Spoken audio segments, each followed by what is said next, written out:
Barangay LS 97.1 Forever! Mga kwento ng pag-ibig, kwento ng pag-asa at mga kwento ng buhay dito sa Barangay Love Stories. Love Stories.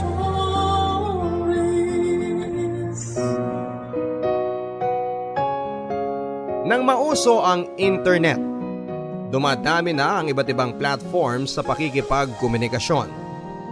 Gamit ang SOCMED ay pwede kang gumawa ng page para sa inyong mga negosyo. O pwede rin naman na sa sarili mong wall kang mag-post ng mga ibinebenta mo sa online. Nauso ang katagang PM is the key sa mga ibinebenta sa online. Ano ang status mo ngayon sa online selling? Ikaw ba ang nagsasabing PM is the key? O ikaw ang naiengganyo na mag-PM para itanong sa seller ang katagang HM? Dear Papa Dudut, isa po akong call center agent, Papa Dudut. Nakatapos ako ng college at pati rin ang girlfriend kong si Myla. Ako po si Edmond at matagal na rin ang relasyon naming dalawa ng girlfriend ko. Sa katunayan po ay kulang na lang talaga ang maikasal kami dahil tanggap na ng pamilya namin na kaming dalawa na ang magkakatuluyan. Mahal na mahal ko si Myla dahil sa wala pa itong mahanap na trabaho sa hotel ay naisipan niyang mag-online selling. Magandang negosyo din naman ito at kahit papaano ay kumikita naman talaga. Tiyaga lang talaga ang kailangan. Sa pagkakaalam ko ay maraming kumikita ng tiba-tiba sa online selling kapag naging click ito sa tao. Maraming sinusubukang item si Myla na kanyang ibinebenta. At gumawa pa siya ng isang online selling page niya. At dito nagsisend ang mga customers niya ng private messages tungkol sa details na pagpapadalhan kapag may nagustuhan ang mga ito sa mga ibinebenta niya. May mga meetups din siyang arrangement at meron din naman yung pinapadala niya sa courier ang item na bayad na. Mahirap din kasi papadudot ang COD dahil maraming nagpa-prank minsan na wala pala doon sa bahay nila sa address na ibinigay. Nakaranas na rin si Myla na magoyo. Maraming nakilala si Myla na naging kaibigan niya na rin dahil sa pagbebenta sa online. Masaya ako at kahit papaano ay may pinagkakaabalahan ng girlfriend ko. At tiyak akong hindi batugan ang magiging asawa ko kapag magkasama na kami sa iisang bubong. Patingin ang page mo. Ayan o. Ganda. Siyempre, ako yata gumawa ng logo niyan. Yabang ah. Pero in fairness, magandang ginawa mong logo. Gusto ko siya. Babe, gusto ko yung live online selling. Yung nasa camera ka tapos pinapakita mo yung mga paninda mo? Oo, maganda naman ako, di ba? O syempre naman. Kaya nga kita nagustuhan eh. Dahil sobrang ganda, matalino at maalaga. Walang mabait at mapagkakatiwalaan. Lahat ng magandang katangian meron ka. Ikaw talaga. O yan, may nag-comment na sa sandals na paninda mo. HM daw. Bakit kasi hindi mo nilalagay yung price? Uso talaga yung PM is the key. Replyan ko ng PM is the key. Uy, dapat nilalagyan talaga ng price yan. Ikaw talaga? Para alam ng tumitingin sa page mo kung mura o mahal ang binibenta mo. Strategy yan. Hindi ko makuha kung bakit ganyan ang strategy. Dapat makisabay sa uso. Sa bagay. Pero para sa akin, mas magandang ilagay mo na ang price. Sige na nga. Ilalagay ko na, Mr. Edmond. Ay nako, Miss Myla. Sana maging successful tong negosyo ko. Kaya yan.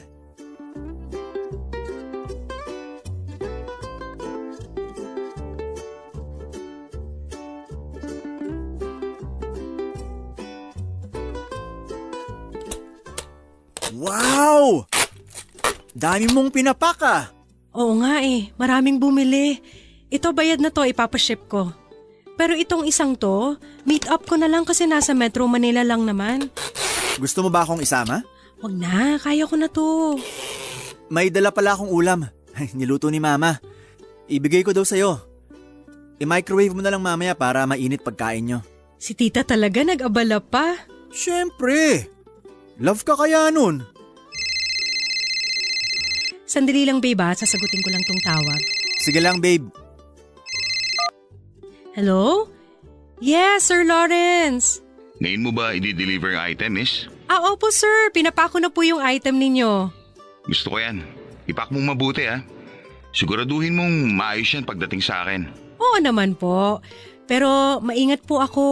Yan ang gusto ko, maingat. Sige sir, I'll see you around 4 p.m. po. Excited na ako dyan sa item ko. Nice to hear that sir. Sana masatisfy kayo sa product ko. Sana. Sige sir, salamat ulit. Bye po! Okay, bye. Talaga bang ayaw mo akong isama? Lalaki yung kamitap mo eh. Alam mo na, Kaya kong sarili ko, huwag ka mag-alala. Para naman akong bata. nagwo-worry lang ako para sa'yo. Salamat babe, pero okay lang ako. Sige, ikaw bahala. Basta kung kailangan mo tulong ko ha, game ako. Noted. Hindi PM is the key? Ang corny mo ah. Joke yun. Ikaw talaga? Naging busy si Myla sa kanyang online business. Minsan ay nawawala na siya ng time sa relasyon namin. Iniintindi ko na lamang siya papadudot dahil wala naman siyang ibang trabaho kundi ang pagbebenta ng kung ano-ano sa online sa kanyang page. Katuwang niya ang kanyang pamangkin na college student na si Minchu sa pagmamanage ng negosyo at sa page niya.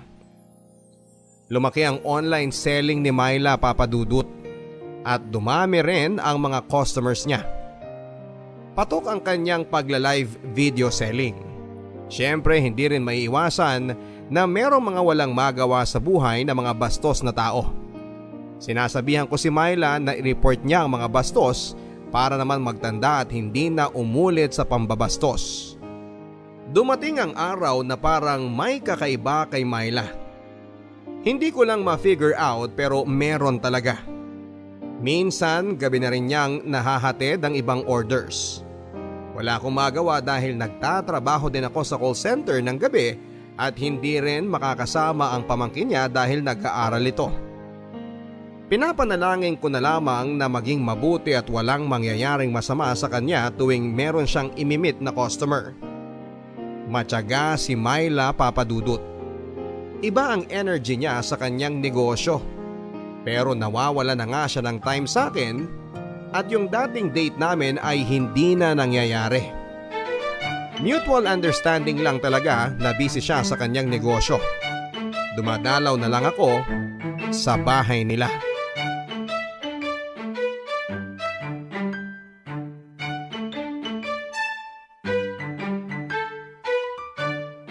Menchu, asan ang tita Myla mo? Merong ka-meet up, kuya. Pero gabi na. Saan daw? Di ko alam, wala kasi siyang sinabi kung saan. Tawagan mo na lang kaya, kuya. Sige.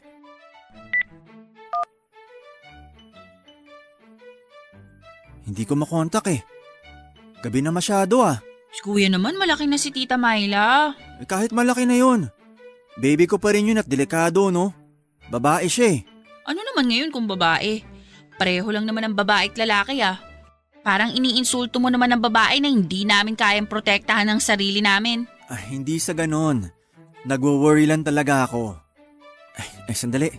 Naiihi ako. Ka nakatingin sa akin. Mukha ba akong toilet? Andun yung CR oh, alam mo naman eh. Mihi ka. Alam ko. Tinitinang kita kasi naalala ko yung panahon na nasa college pa kami ng tita mo. Katulad mo siya eh. Masipag mag-aral. Aba syempre, para makahanap din ako ng boyfriend na katulad mo. Char! Umihi ka na dun.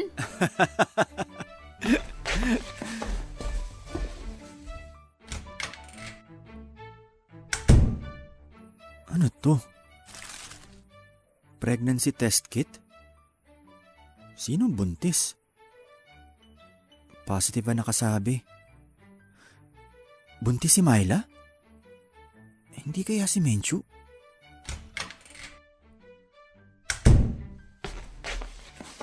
Ang bilis mong umihi kuya. Magic? Kanino yung pregnancy test kit dun sa toilet? Meron ba? Hindi sa'yo? Bakit naman ako magkakaroon ng ganyan? Virgin pa ako, no? Nakakay Tita Myla. Naku! Ginalaw mo na siya? Kakaiba kayong dalawa ha? Susumbong ko kayo kay na lolo at lola. Buntis ang Tita Myla mo. Ano? Magkaka-baby na kami. Talaga lang ha? Bakit hindi pa sinabi ni Tita Myla sa'yo? Baka naghahanap lang siya ng tiyempo. Surprise, ganun. Sa bagay. So magpapakasal na kayo niyan? Ano pa nga ba? Mahal ko ang Tita Myla mo, Menchu. Go na sa mahal. Congrats! So kailan ang kasal? Pag-uusapan namin yan.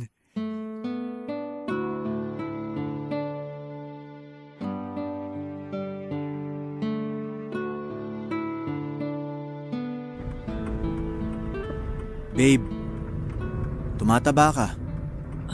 Oo nga eh. Wala ka bang sasabihin? Edmond? Bakit ka ba natatakot? Alam ko na. Nakita ko sa toilet ang pregnancy test kit. Ano? Edmond? Ilang buwan na si baby. Alam mo, sobrang saya ko na magiging ama na ako.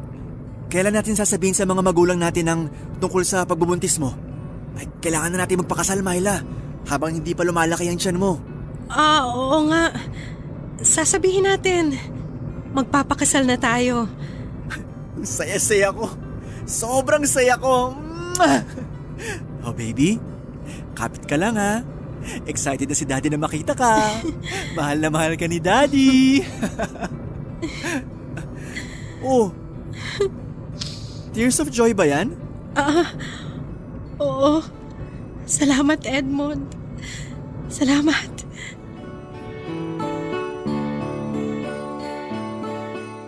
Yung confirmed na magkaka-baby na kami ng kaisa-isang babaeng mahal ko, Papa Dudut, ay sobrang saya.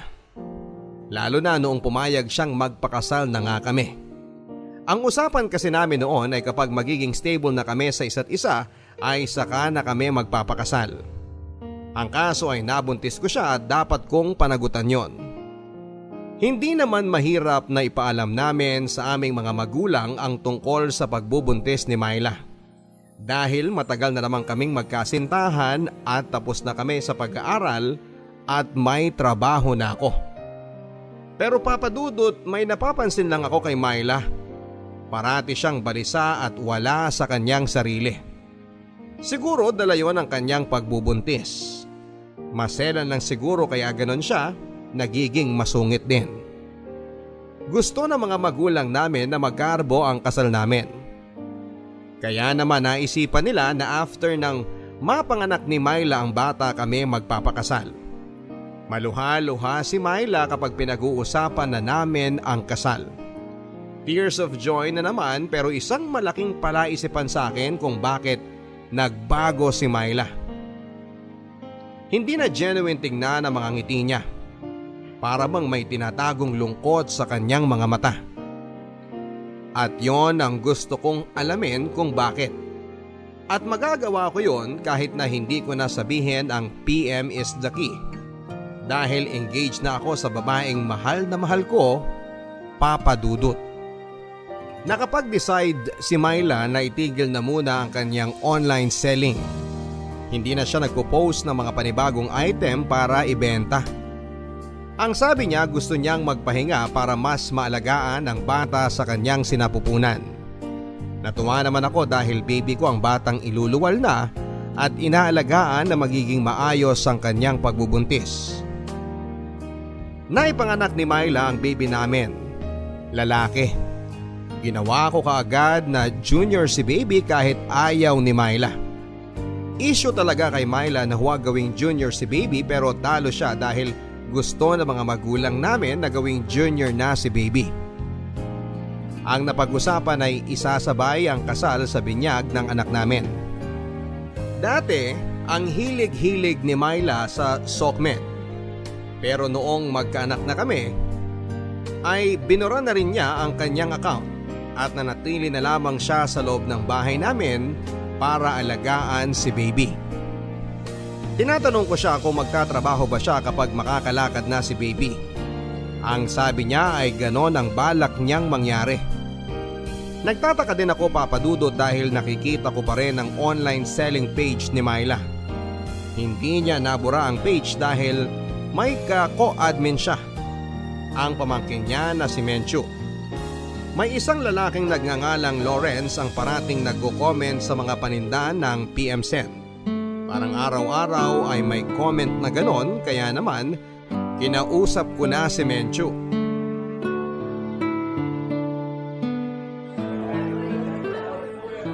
Salamat at sumama ka sa pag-grocery ko ngayon, Menchu. May magagawa ba ako?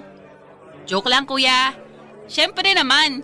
Basta may pakain at milk tea, solve na ako. Magiging pearl na yung mukha mo. Grabe naman yan.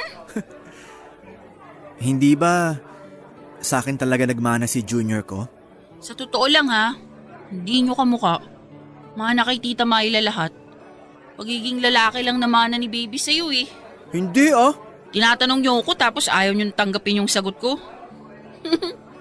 Oo naman, parang nakuha ni baby yung tenga mo. Tenga lang? Ilang milk tea ba per body part, ha? Ay nako, Menchu.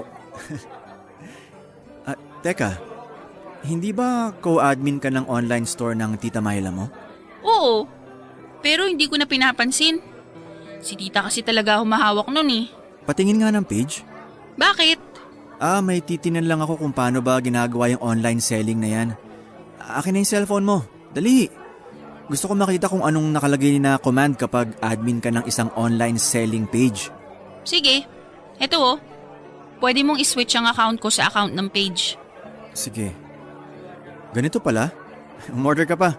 Galante mo ngayon, kuya. Siyempre naman. Kuya, okay ka lang? Oo. Lalim ng iniisip mo ah. Gusto mo bang buhayin ang online selling ni Tita Myla? Basta game ako, milk tea lang. Pag-iisipan ko. Sige.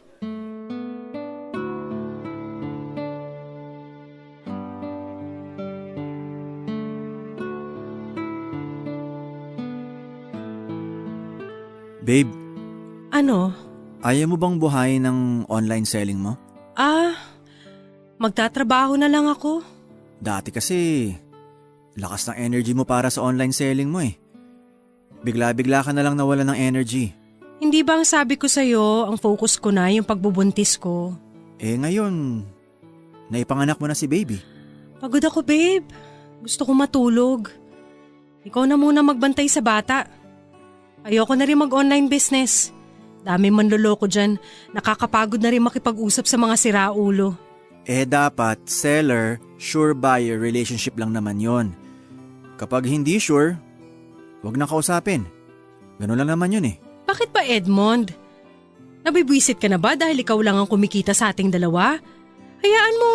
Maghahanap ako ng trabaho kapag nakakalakad na si baby. Hindi naman sa ganon. I trust you. Edmond, alam ko ang gusto mong tukuyin. Pwede ba? Sabihin mo na lang na gusto mo akong pagtrabahuhin para kumita ng pera para may ka-share ka sa pagbabayad ng bills. Bakit pa ba ako nabuntis?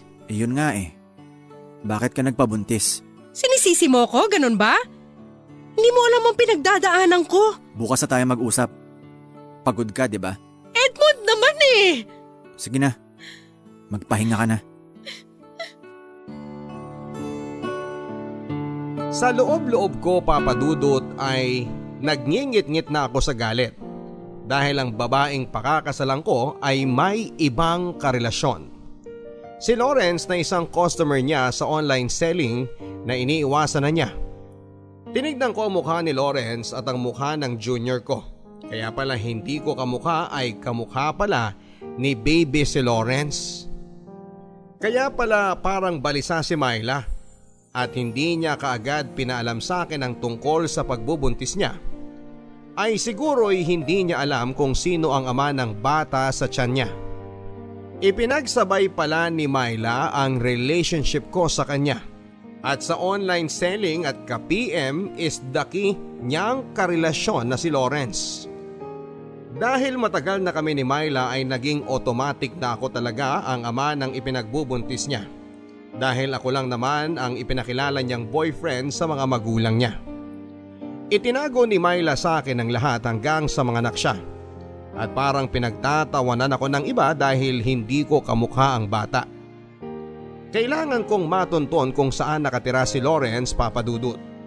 Naisave ko ang palitan nila sa online page inbox. Ang gusto ko ay magkaroon pa ako ng matibay na ebidensya ng pagtataksil ni Myla para hindi ko na ituloy ang pagpapakasal ko sa kanya.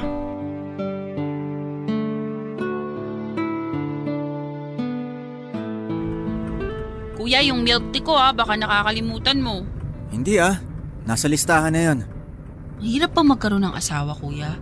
Kahit live-in pa lang kayo ni Tita Myla. Kasi nag-iipon pa kayo para sa sosyal na kasal. Kung ako, di na ako magpapakasal ng sosyal. Sobrang gastos lang din yan. Hindi rin naman assurance ang kasal na magsasama talaga ang dalawang tao habang buhay hindi ba? Ang dami mong alam Mas dadami yan kapag may milk tea na yan. Alam mo bagay sa'yo? Papainumin kita ng isang drum ng milk tea. Uy, gusto ko yan. Ikaw talaga. Ay, himala. Anong himala? Huh? May social media na ulit si Tita Myla? Patingin. Paano mo nalaman? Sinearch ko, baka kasi bumalik. Pero bago na pala. Huwag mo na lang siyang sabihan about dyan. Ako ang gumawa niyan. Ha? Bakit? Gusto ko na kapag kasal na kami, yan ang magiging account naming dalawa. Wala na kaming sekreto. Dapat dyan, Myla Edmond. Parang apelido lang ang pangalan ko, di ba? Ganun? Oo na nga. Pero sige, di ko sasabihin. Alam mo na. Oo na. Hindi ka ba nagsasawa sa milk tea mo na yan? Ay, hindi po.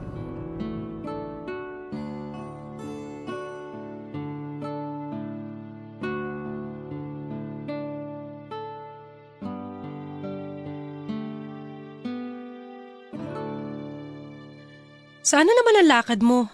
Para sa kasal natin. 1 buwan na lang pala. Oo nga Ang gastos. Pasensya na. Okay lang. Ano ka ba? Ang importante makasal ako sa babaeng mahal ko. At hindi ako kayang pagtaksilan. Hindi ba? Oo naman. Bakit sumagi yan sa isip mo? Hindi ko alam. Everybody has a secret pero malaki ang tiwala ko sa'yo. May anak na nga tayo, di ba? Oo, Edmond. May problema ba? Oh, sige na. Mauna na ako para makauwi rin ako ng maaga. Sige. Mag-ingat ka. Ako pa. Sila mag-ingat sa akin.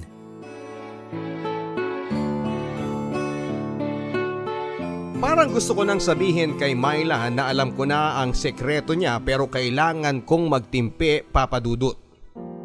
Gusto kong makaharap ang lalaki na dahilan kung bakit nagtaksil sa akin si Myla. Bakit kailangan pang humantong sa ganito ang lahat? Ang simpleng PM is the key ay naging daan sa isang pagtataksil. Patuloy pa rin ang paghahanda ng lahat para sa kasal at sa binyag ng anak ni Myla. Masakit sa dibdib ko tuwing nakikita ko ang bata, ang bunga ng kanilang pagtataksil. Nalaman ko kung saan nakatira si Lawrence, Papa Dudut.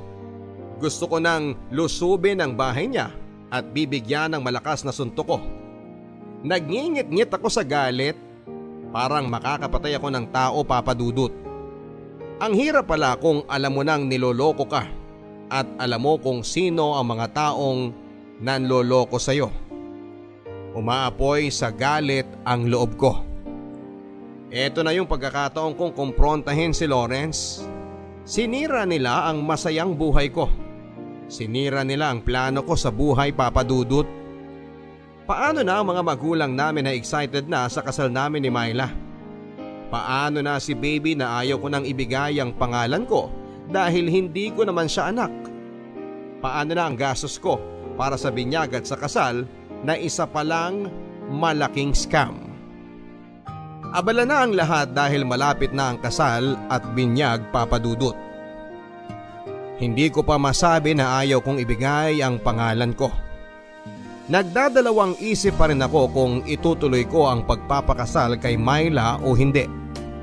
Hindi po biro na patatawarin ko na lamang siya sa ginawa niyang panloloko sa akin. Dahil sa loob ng maraming taon na nakikipagrelasyon ako sa kanya, ay hindi ako gumawa ng bagay na ikakasakit ng puso niya. At naging tapat ako sa kanya, Papa Dudut. Nakipag-message ako kay Lawrence gamit ang dami na SOCMED account ni Myla. Tumawag siya. Ang sabi ko bilang si Myla na huwag tumawag dahil kasama ko parati ang boyfriend ko at ayaw kong malaman na makikipagkita ako sa kanya. Nangyari ang tagpong ito 1 linggo na lamang bago ang itinakdang kasalan namin ni Myla, Papa Dudut. Walang kaalam-alam si Lawrence sa akin at ako lang ang nakakakilala sa kanya. Lumapit ako at nagpakilala akong boyfriend ni Myla.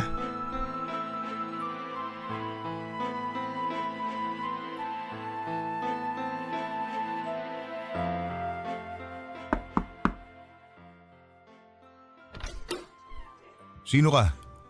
Ano kailangan mo? Edmond, ako ang fiancé ni Myla. So? Ikaw ang kachat ko? Spy ka ba? Tarantado ka! Anong ginawa mo sa fiancé Ba? ko, ha? Ito Walang sa'yo! hiya ka! Ano ha? Mahal mo ba si Myla? Ha? Sabihin mo! Hindi! Hindi ko siya mahal! Sayo-sayo na siya! Itiwan mo ako! Malandi ang fiancé mo eh! Pumapatol kaya diniskartehan ko na! Tinamaan sa akin eh! Hayop ka! Tama na! Hindi ko naman alam na may fiancé siya! Wala akong kasalanan dito! Ginalaw mo siya! Siyempre! Nasa isang kwarto kaming dalawa! Ano pa ba gagawin namin, di ba? Hindi ko siya pinilit! Kusa siya sumama! Kaya bitiwan mo ako! Sayo-sayo na yung baila mo! Bakit nagko-comment? At nagme-message ka pa rin sa kanya, ha? Siyempre babae siya! Tawag lang siya ng laman para sa akin! Katawa lang ang habol ko sa kanya! Sayo-sayo na ang puso ng Myla na yan! Kaya bitiwan mo ako!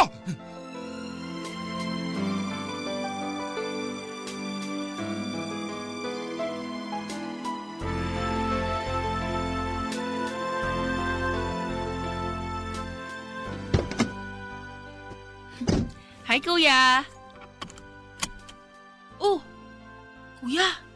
Anong nangyari dyan sa mukha mo? May nakasuntukang umag. Paano na yan? Kasal mo na sa susunod na linggo ah. May magbabago ba kung ganito itsura ko? Ayan na naman tayo eh. Hindi ba ang puso naman ang pinag-iisa tuwing kasal? Nabugbog ka lang. Di ka nakatira ng katol, no? Pamilk tea ka na lang, Kuya. Hoy! Ano nangyari sa'yo? Gusto mo ako na mag-drive? Alam mo, mahal ko yung tita Myla mo. Oo naman. Bakit, Kuya? May bala ka bang hindi ituloy ang kasal dahil sa pagkakabugbog mo? Pwede naman siguro. Pangit mo ngayon eh. Parang hindi kaya ng concealer yan. Ang gusto ko lang naman, ang umibig ng tapat.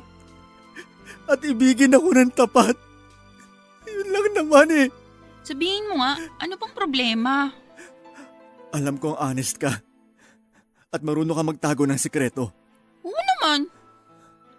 Menchu, may ibang lalaki ang tita Myla mo. We, Nakaharap ko. Kaya itong nangyari.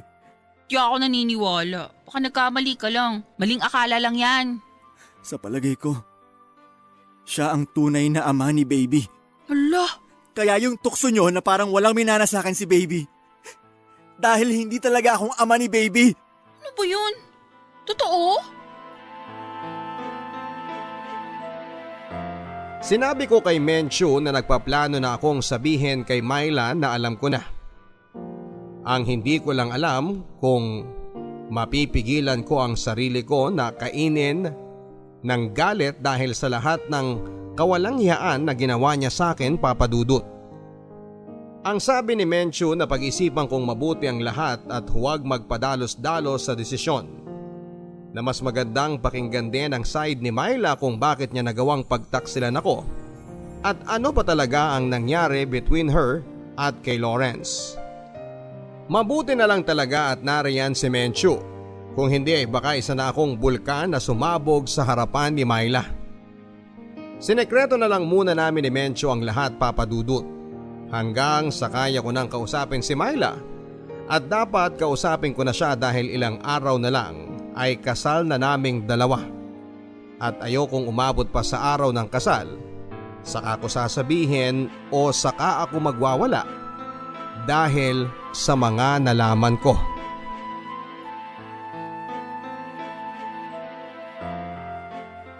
Gabi na, napadalaw ka pa. May mga tinapos lang ako kaya medyo ginabi. Si Junior mo tulog na. Kanina pa. Hindi siya magulo ngayong araw kaya hindi ako masyadong na-stress sa kakabantay sa kanya. At naisaayos ko yung mga parating na gagamitin sa kasal. Yung hindi pa napadala ng invitation card, bukas ko na ibibigay sa kanila. Alam mo babe, ang sarap isukat ng gown ko. Ang ganda. Kaso, hindi pwede baka, alam mo na. Sinukat mo sana. Para alam mo kung totoo ba yung sabi-sabi o hindi. Uy, grabe ka. Ayoko hindi matuloy ang kasal natin. Ilang araw na lang. Ah, talaga ba? Oo naman. At huwag ka na mag-alala. Tupagin ko na ang paghahanap ng trabaho after ng kasal natin. After ng honeymoon natin. Baka makabuo pa tayo ng isa. Ay, paano na ako makakapagtrabaho nun? Balikan mo yung PM is the key mo. Ayoko na nun. Gusto ko yung trabahong naaayon sa kurso ko. Gusto ko na magtrabaho sa isang hotel, babe. Okay din naman yung online selling ah. May makikilala ka. Edmond, please. Tapos yung makikilala mo, magiging malapit na kayo. At sa pagiging malapit nyo, sasama ka na sa kwarto. Kaya yan, may anak ka na. Ano bang pinagsasasabi mo ha? Hindi ko anak si baby. Ano? Alam ko ang ginawa mong pagtataksil sa akin, Myla. Anong sabi mo? Hindi ko anak si baby. Kaya kami hindi magkamuka. Anak mo siya! Alam mo, okay lang naman sana kahit hindi ko anak si baby eh. Kahit may gumalaw na sa'yo na iba. Hindi naman sukatan kung sinong nauna o ano eh. Ang masakit, hindi ka naging tapat sa akin. At ikaw pa may ganang manampal? Alam ko ang tungkol sa inyo ni Lawrence. At huwag mong ipagkakailayon, Myla. Paano mo nalaman? Kailangan pa ba malaman mo? Sabihin mo, pinuntang ka ba ng lalaking yun? Siya ba ang nagsabi sa'yo? Walang iya siya. Buo na ang desisyon ko, Myla. Hindi ako magpapakasal sa'yo. At hindi ko ibibigay ang pangalan ko dyan sa anak ninyo. Edmond naman. Edmond, magpapaliwanag ako. Ano bang ipapaliwanag mo, ha? Parang ang dali-dali naman loko para sa'yo, Myla. Ginawa mo akong gago. Ginago mo ako! Edmond. Hindi mo deserve ang pagmamahal ko. Huwag mo ako iwan. Tama. Please. Bitawan mo ako. Mag-usap muna tayo. Edmond. Baka sa lalaki mo. Edmond. Bitaw! Please. Edmond.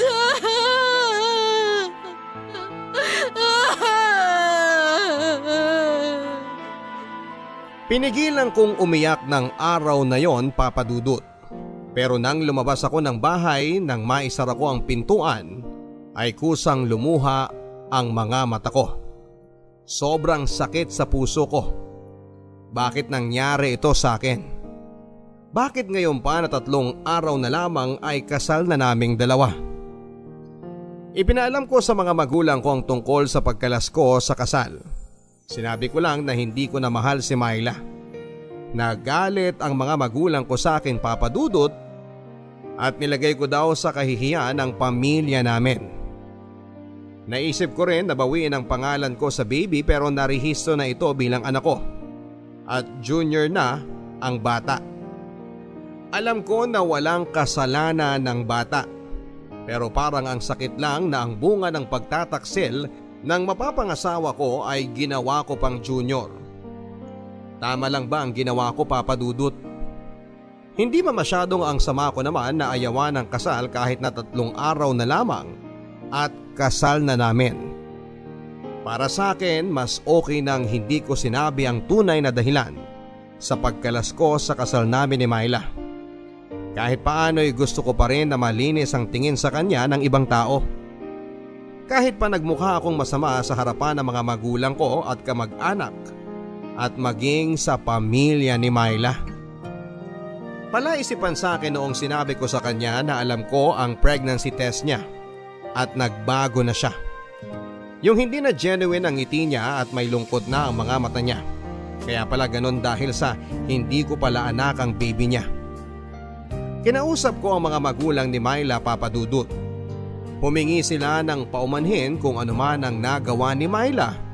Kung bakit kumalas ako dahil sa pagkakakilala nila sa akin ay mabait akong tao. At hindi ko nilalagay ang kapwa ko sa alanganin. Alam nila na may malaki kaming problema, ang hindi lang nila alam ay kung ano ito. Pero buo na po ang desisyon ko at hindi na magbabago. Sabi pa ng magulang ni Myla na tingnan daw sana ang matagal naming pagsasama ng anak nila. At sana ay hindi ko iurong ang kasal. Umaasa pa rin ang pamilya ni Myla na itutuloy ko ang kasal pero issue po sa akin ang katapatan, Papa Dudut. Maraming pagkakataon sana na sinabi niya sa akin ang tungkol kay Lawrence. Ang tungkol sa bata pero hindi. Kahit napapansin ng mga tao na hindi ko kamukha ang bata ay hindi pa rin niya sinabi ang katotohanan. Kung ang kasama mo ay sinungaling, magiging kasinungalingan din ang inyong pagsasama.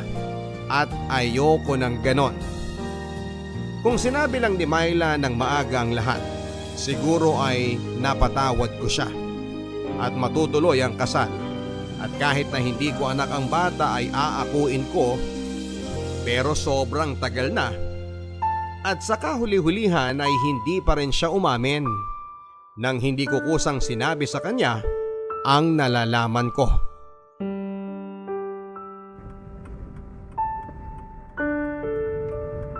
Kuya, parang naaasiwa na akong kasama ka.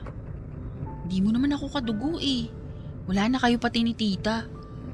Bukas na sana yung kasal niyo eh. Talaga bang hindi na matutuloy? Ayaw mo na talaga? Ayoko na. Wala na. Kuya, baba mo na ako dito. Hindi. Ihahatid kita sa bahay nyo. Kailangan kahit mali o may nagawang kasalanan ng tita ko, sa kanya pa rin ako dapat kakampi. Alam mo, takot akong magka-jowa kasi maraming hindi matitinong lalaki. Sabi ko nga sa sarili ko kung magkaka-jowa ako yung katulad mo kasi mabait ka. Deserve mo yung maging masaya, kuya. Deserve din ng tita ko na maging masaya.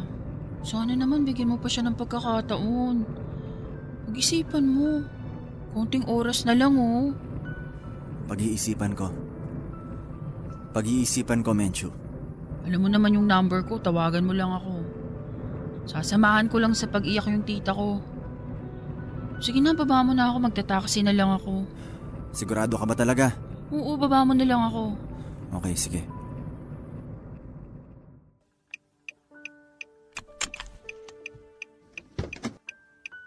Hintayin ko yung tawag mo, kuya ha. Sige, salamat.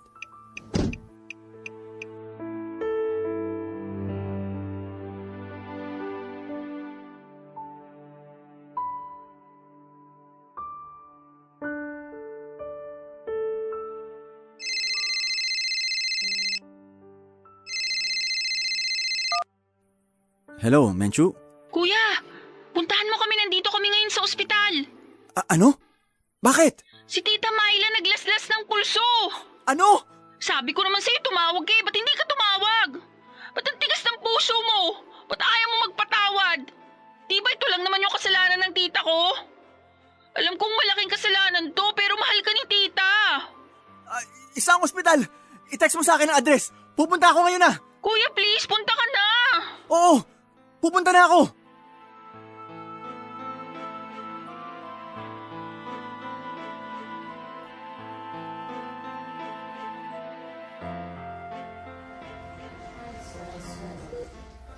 Myla.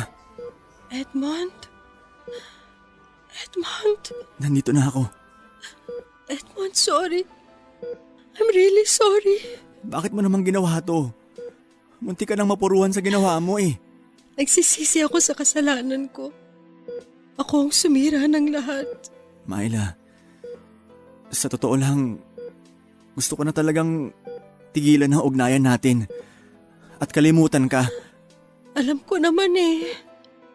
Kasuklam-suklam yung ginawa ko. Huwag ka nang umiyak.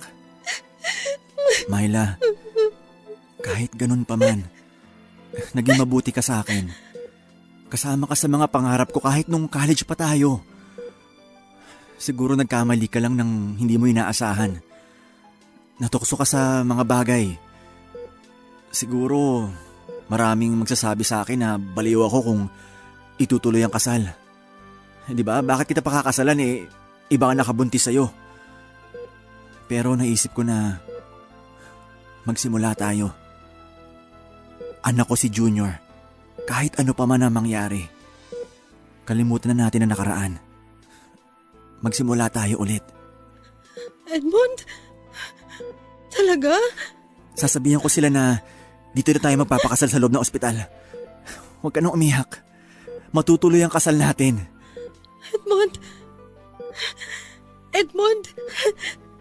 Salamat sa pagmamahal. Mahal na mahal na mahal na mahal kita.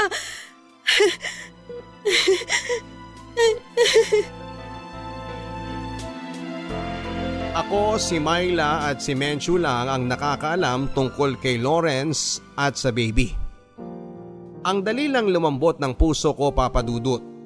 Tama rin naman kasi ang sabi sa akin ni Menchu at ng mga tao sa paligid, na dapat ko ring isaalang-alang ang mga taon na nagsama kami. Tatawagan ko na talaga sana si Menchu noon para kausapin si Myla. Naunahan lang ako ng paglaslas ni Myla. Tatanggapin ko na sana siya at bibigyan ng second chance. Kasi baka natukso lang talaga siya at nawala sa isip niya na mauuwi sa isang bangungot ang lahat. Hindi rin naman ako perpektong tao. Nagkakamali din ako. Natuloy ang kasal at binyag sa loob ng ospital, Papa Dudut. Kami-kami lang ng pamilya ko at pamilya ni Myla ang nandoon. Hindi ko na inisip pa ang nakaraan. Nakakatuwa nga na para kaming galing sa gera. May mga pasa ako dahil sa mga tama ng suntok ni Lawrence at siya naman ay ang paglalaslas niya ng pulso. Ano yan? Bakit may ring light? Magva-vlogger ka na ba? Hindi Mag-online selling na ulit ako pero kasama ka na. Ikaw nang sasagot sa mga messages. Bawal na ang meet up. Shipping na lang. Pwede. So gagawa ka na ulit ng panibagong page sa online business mo? Oo. Babe, sorry doon Kalimutan mo na yon. Salamat sa pangunawa. Okay na yon. Move forward na tayo. Okay? Salamat talaga. Teka, gagawa ko ng video para sa business natin. Sumali ka. Babe, hindi ako magaling yan sa video na yan. Ano ka ba? Kaya mo yan, promise. Sige. Paano ba yan? Ganito lang. Oy, Menchu, halika nga dito. Kayong dalawa na lang ng tita mo ang mag-video. Ako na lang kukuha. Pero kayo mag-i-edit Huwag niyo na ako isali sa video, okay? Kuya, kaya nyo yan. Artistahin kaya itsura mo. Para nga kayong si Mark Heras Bolera nito? Ilang milk tea ba gusto mo? Mga 4. Alam mo, ang takaw mo talaga sa milk tea. Ganyan talaga yan. Parang pinaglihi sa milk tea. Hindi pa naman uso ang milk tea nung pinagbubuntis siya. Ano bang gagawin sa video na yan? Ayan naman pala Simulan nyo na. Teka, anong ibebenta natin? Anything under the sun. PM is the key.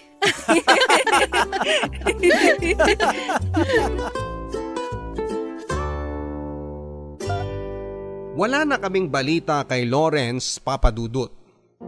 Hindi ko na rin inisip na hindi ko anak ang junior namin.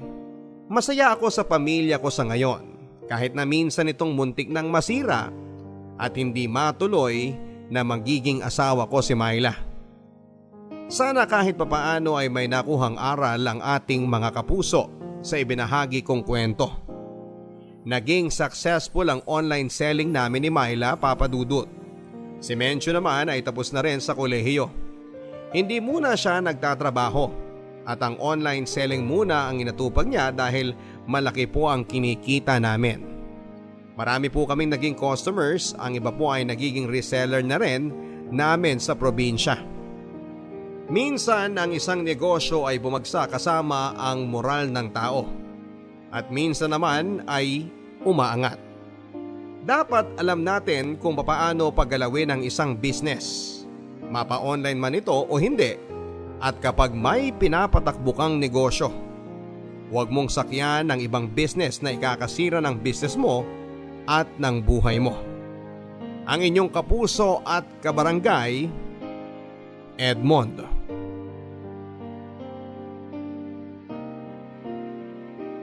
Mga kwento ng pag-ibig, kwento ng pag-asa at mga kwento ng buhay dito sa Barangay Love Stories. Love Stories.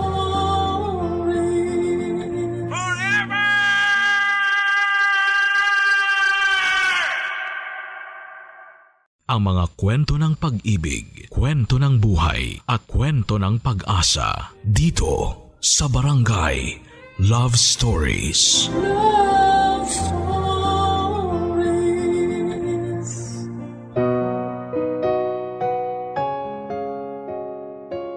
Bawat isa sa atin ay excited para sa pagdating ng bagong taon.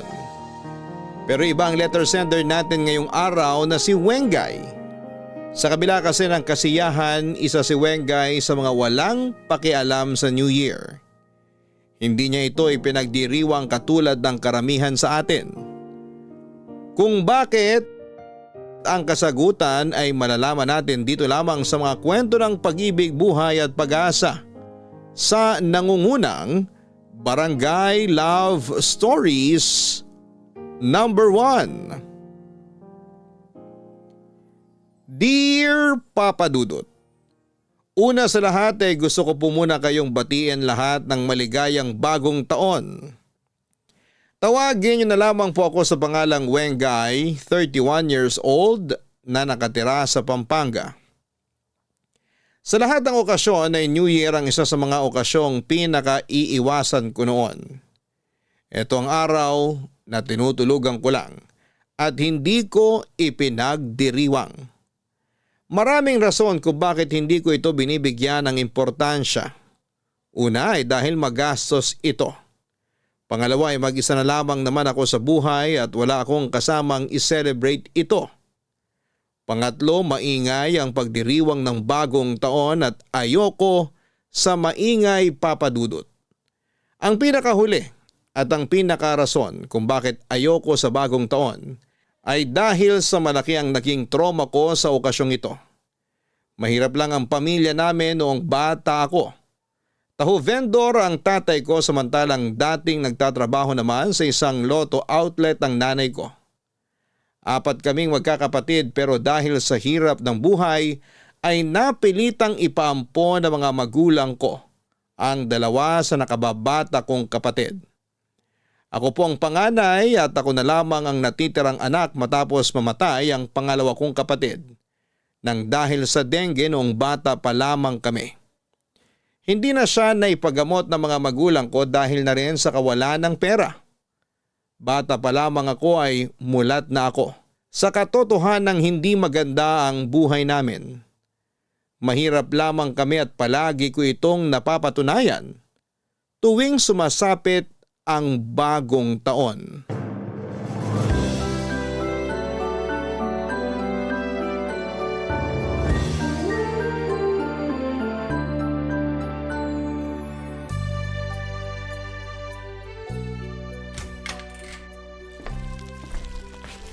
Nay! Nay! Nay, gising! Nay! Ano ba?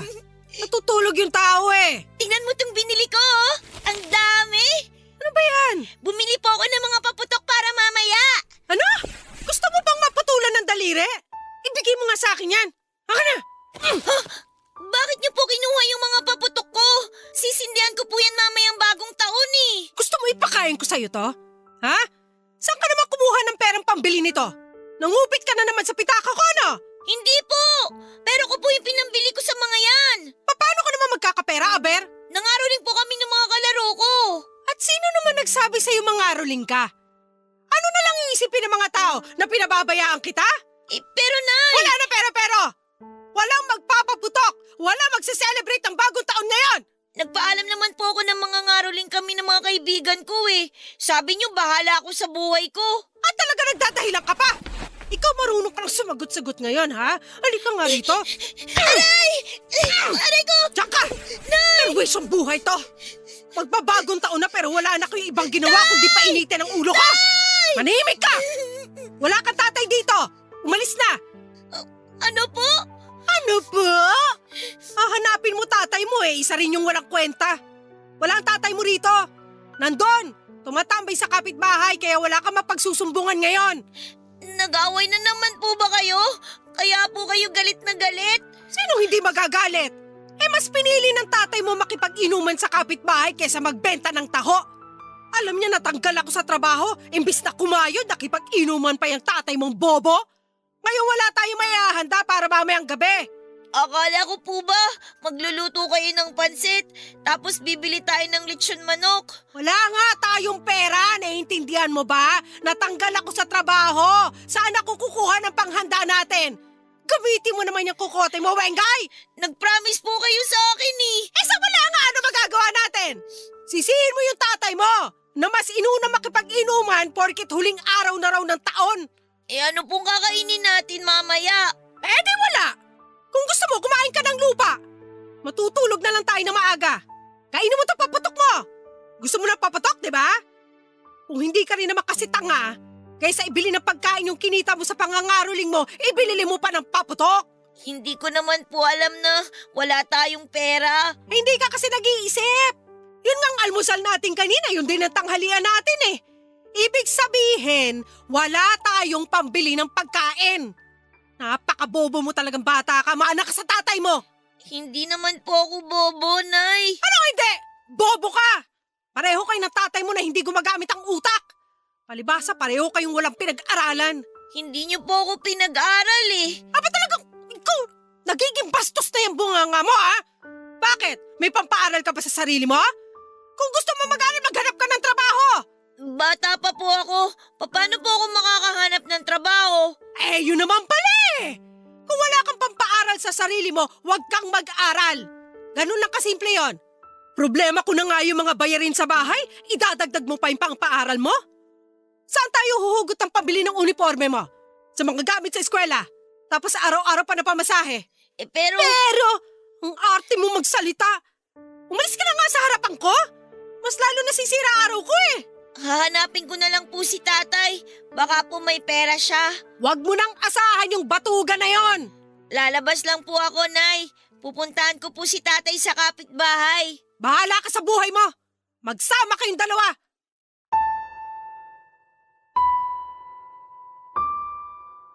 Isa yon sa pinakaunang memorya ko sa bagong taon na hinding-hindi ko pa rin makalimutan hanggang sa ngayon, Papa Dudut. Habang nag-iingay at nagsasaya noon ang lahat ng tao sa pagsalubong nila para sa bagong taon. Kami nila nanay at tatay ay nakahiga na lamang at tahimik na nakikinig sa mga malalakas na paputok sa labas. Itinago ng mga tunog na yon ang mga paghikbi ko dahil nagtatampo ako noon sa mga magulang ko. Walang selebrasyon na nangyari, walang pagkain na naluto para sa medianoche dahil wala rin naman kaming pera para doon. Bagong taon, bagong buhay, yan ang palaging inaasam ng bawat isa sa atin tuwing nagpapalit ang taon, pero para sa akin ay ilang beses man nating salubungin ang bagong taon na may dalang pag-asa ay wala pa ring nagbago sa buhay namin sa mga sumunod pang taon. Sa halip na maghanap ng bagong trabaho, ay iniasa na lamang ni nanay kay tatay ang pagbubuhat ng mga problema katulad ng mga gastusin at mga pangangailangan namin. Bilang isang taho vendor na bitbit na nga ang mabigat niyang paninda, pasan pa nito ang buong pamilya namin. Dama ko ang paghihirap ng tatay ko lalo na noon na lagi pa siyang inaaway ni nanay kapag kakaunti lang ang kinikita nito sa paglalako ng taho. Kaya naman naintindihan ko si tatay kung bakit isang araw ay napagod na lang din siya. Walang paalam, walang pasabi ay bigla na lang niya kaming iniwan ni nanay at mas pinili niyang maghanap ng ibang pamilya na makakasama.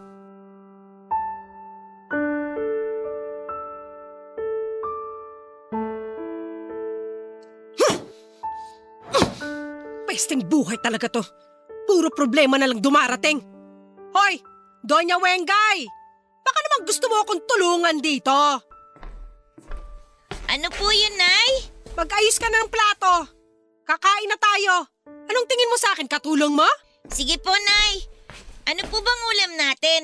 May gana ka pa talaga magtanong kung anong ulam. Sinabawang sardinas. Yan lang ang nadalihensya ko ngayon. Wow! Paborito ko po yan! Paborito ko po yan. Dami mong alam. Maghain ka na lang dyan. Dami pang sinasabi. Opo. Ay, yan. Yang hawak mong plato. Ibalik mo yan. Bakit po? Plato po to ni Tatay eh. Hindi na natin kailangan yan. Wala nang gagamit yan. Bakit po, Nay? Bakit wala nang gagamit nito? Nasan po ba si Tatay? Wala nang tatay mo. Umalis na. Iniwan na niya tayo. Ano po? Saan naman po siya nagpunta? Sa kapitbahay na naman? Anong kapitbahay ang pinagsasasabi mo dyan? Sumama na yun sa babae niya. Napagod na raw siya sa araw-araw na pagbubunga nga ako kaya umalis na siya rito. May babae po si Tatay? Ngayon mo lang nalaman? Matagal nang may babae yung hinayupak na yun. Bakit po? Ano bakit? Sa malanding lalaki yung tatay mo eh. Akala mo kung sinong gwapo.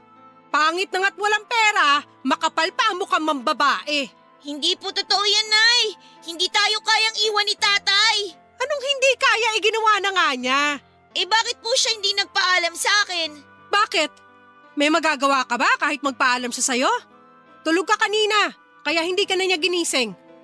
Palibhasa kasi lagi kang tinatanghali ng gising. Yan ang napala mo. Bakit po kasi lagi niyo siyang inaaway eh? Lahat na lang ng ginagawa niya, nagagalit kayo. At ako pa talaga sinisisi mo? Kasalanan niya kung bakit ko siya palagi pinapagalitan. Kung maayos sana siyang padre de pamilya, wala siyang maririnig sa akin. Napapagod din naman po kasi si Tatay. Ang hirap po ng trabaho niya. Araw-araw siya nagbibitbit ng taho sa initan. Nakakapagod po kaya yun. Sa tingin mo siya lang ang pagod? Ako rin, Wengay. Pagod din ako. Pagod na ako sa kakaisip kung paano ko papakainin yung matakaw at bastos mong bunganga. Araw-araw pinoproblema ko kung paano ko babayaran yung mga utang ko para lang may maipakain sa pamilya natin. Pagod ang tatay mo, kamo? Wala naman yung naitutulong dito sa bahay eh. Yung kakarampot na kita niya, hinahati niya para sa bahay na to at para sa pang-inom niya. Pareho kaming pagod pero siya may oras na magsaya samantalang ako walang ibang pagpipilian kundi makinig dyan sa napakaarte mong pananalita. Kaya huwag mo ako sinasabihan na pagod ang tatay mo dahil mas pagod ako sa kanya. Paano na po yan, Nay? Tayong dalawa na lang pong magkasama dito? Kung gusto mo, umalis ka na rin. Layasan mo na rin ako para wala na akong problema. Hindi ko po gagawin yun, Nay. Hindi ko po kayo iiwan. Dito lang po ako sa tabi niyo. Ang sip-sip mo! Matapos mo akong sisihin sa pag-alis ng tatay mo, sa akin ka ngayong kakampi? Balimbing ka! Wala akong pakialam kahit sino pang kampihan mo sa aming dalawa. Kung gusto mo, hanapin mo tatay mo. Magsama kayong dalawa. Pareho ko po kayong mahal ni Tatay. Kaya pareho ko rin po kayong gustong makasama. Ayoko pong mamili sa inyong dalawa, Nay. Napaka-plastic mo talaga. Kumain ka na nga lang dyan. Akala mo naman may magagawa ka pa eh. Wala ka namang ibang makakasama rito, kundi ako lang. Nang taong yun, mas naging malungkot na naman ang bagong taon ko, Papa Dudut. Sa pagkawala ni tatay sa buhay namin ay ramdam na ramdam ko ang paglagapak ng pamilya namin. Naging pabaya sa akin ang nanay ko habang naging abala naman siya sa mga kaibigan at paghahanap ng bagong pag-ibig. May mga araw noon na ako na mismo ang naghahanap ng makakain para lang hindi ko malamang sikmura ko. Naranasan kong mangalkal ng basura at manghingi ng pera sa mga tao para lang may panglaman ng tiyan. Nang taong yon ay natuto akong buhayin ang sarili ko ng mag-isa. Dahil kung aasa ako sa nanay ko ay wala akong mapapala. Nahihiyaman ay tinuruan ko ang sarili ko na kapala ng mukha ko para manghingi ng barya sa mga tao na sa tingin ko ay mas may kaya kesa sa akin. Nung nakita ni nanay ang ginagawa ko ay naisip niyang pagkakitaan ako. Araw-araw niya akong sinasamahan noon sa matataong lugar para bantayan ang perang nahihingi ko sa mga taong naaawa sa akin. Pagkatapos ng araw ay pinaghahatian namin ito. Ang pera ay napupunta sa akin, ang ginagamit ko sa pambili ng pagkain naming dalawa, samantalang ang hati naman niya ay ginagamit niya sa pansariling interes niya. Karaniwan ay winawaldas niya ito sa bisyo at noong ko na lang din nalaman na gumagastos din pala siya para sa mga lalaki niya, Papa Dudut. Sa ganong buhay na po ako nasanay hanggang sa nagdalaga na ako.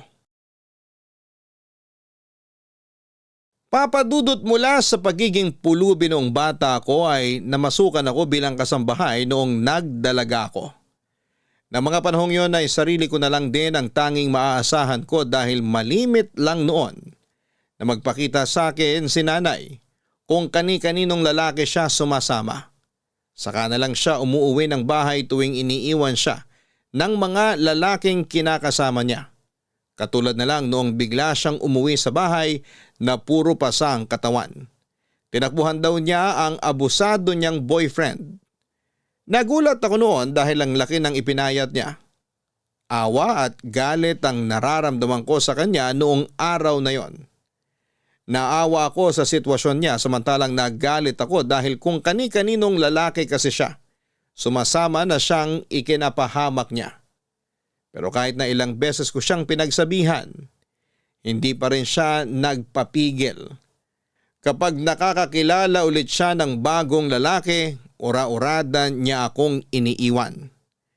Mabuti na lang kahit papaano, di tulad ni nanay, ay may nayahain pa rin akong pagkain sa kanya at nabibigyan ko siya ng pera kapag nanghihingi siya ng pera. Maaga akong natutong maging independent.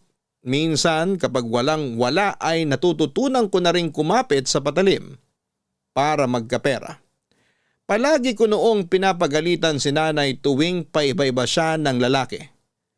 Pero hindi ko inaasahan na maging ako ay ganun din ang gagawin ko. Lalaki ang naging takbuhan ko para magkapera. Kahit papaano may itsura din naman ako, Papa Dudut. Kapag may nanliligaw sa akin kahit na hindi ko mahal ay sinasagot ko sila. Malaki kasi ang natitipid ko kapag may boyfriend ako, lalo na kapag palagi nila akong binibigyan ng pagkain. Wala akong ibang choice dahil yun na ang pinakamadaling paraan para matulungan ko ang sarili ko. Ganon pa man ay hindi nagtatagal ang mga nakakarelasyon ko dahil matapos nila akong pagsawaan ay agad nila akong iniiwan. Hindi katulad ni nanay na noong nakabingwit ng isang lalaki ay bigla na lang niyang inuwi sa bahay at ipinakilala ito bilang bago ko raw na tatay.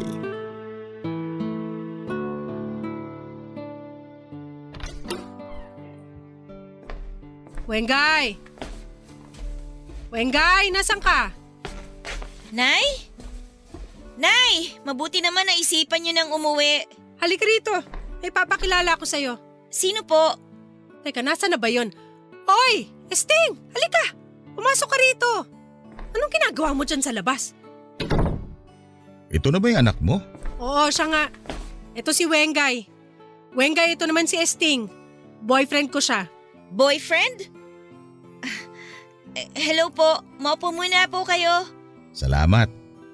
Ano makakain dyan? Maglabas ka nga ng merienda. Nakakahiya sa bisita. Sandali lang po, may soft drinks po sa ref. Maiwan ko po muna kayo, kukuha lang po ako ng makakain. Sige lang, Iha. Dalaga na pala yung anak na sinasabi mo. Akala ko bata pa. Oo, matanda na siya kaya nga pwede ko na siyang iwan eh. Kaya naman niya sarili niya. Nasaan yung mga kapatid niya? Nag-iisang anak lang ba siya? 4 sila, pero yung 2 ay pinaampon namin. Yung isa naman namatay sa sakit, kaya siya na lang natira. Hindi mo na ba hinanap yung ibang anak mo? Bakit ko pa hahanapin yung mga yun? Kaya ko nga sila ipinamigay para mabawasan problema ko sa buhay eh. Tapos hahanapin ko ulit. Para saan? Para magka-problema ulit? Wag na. Anak mo pa rin naman yung mga yun. Di mo ba sila namimiss? Hindi. Masaya na sila sa buhay nila. Kaya hindi ko na sila pwedeng guluhin. Okay na ako sa ganitong buhay. Heto po, magpalamig po muna kayo. Sakto may natira sa 1 litrong soft drink na binili ko po kagabi. Ano ba yan? Tira-tira lang ihahain mo sa amin? Konti lang naman po yung nabawas dyan. Sus! Ilang taon ka na pala, Wengay? 20 na po. Nagtatrabaho ka na o nag-aaral pa? Nagtatrabaho na po. Hindi ako nakapag-aral eh. Wala akong perang pampaaral dyan. Tsaka sayang lang yung pera. Hindi naman yung matalino eh. Buksan mo nga yung electric fan ng init. Wala po tayong electric fan, Nay. Matagal nang sira. Ang buraot naman.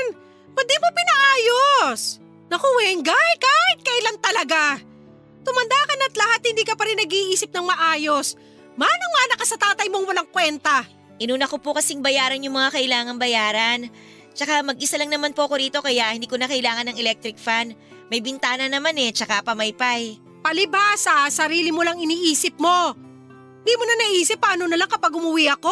Anong gagamitin namin ngayon? Teka, babalik na po kayo rito? Dito na po ulit kayo titira? Oo. Nagdesisyon kami ni Esting na dito na kami titira. Kaya ipaayos mo yung electric fan para may magamit kami.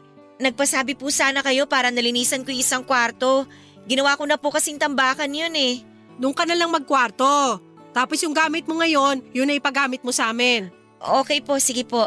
Maglilinis na lang po ako mamaya pagkatapos ko sa trabaho. Ano bang trabaho mo? Katulong yan. Yun lang naman ang kayang trabaho niyan eh kasi wala namang pinag-aralan. Pero mabuti may trabaho pa rin. Yung iba nga tambay lang eh. Maiba po tayo. Paano po kayo nagkakilalang dalawa? Nakita ko to si Esting sa construction. Sinitsitan ako. Ang ganda naman kasi ng nanay mo eh. Kaya hindi ako nakapagpigil. Makailang beses siyang dumadaan-daan sa construction site namin. Kaya akala ko nagpapapansin. Ang kapal ng mukha mo? Bakit naman ako magpapapansin sa'yo?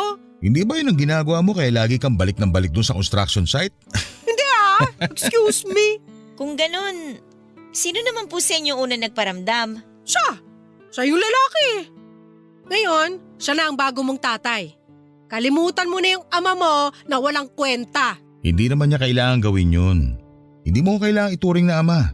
Pero kung gusto mo, pwede rin naman. Sige po, susubukan ko po. Magmerienda na po kayo. Magbibihis lang po ako.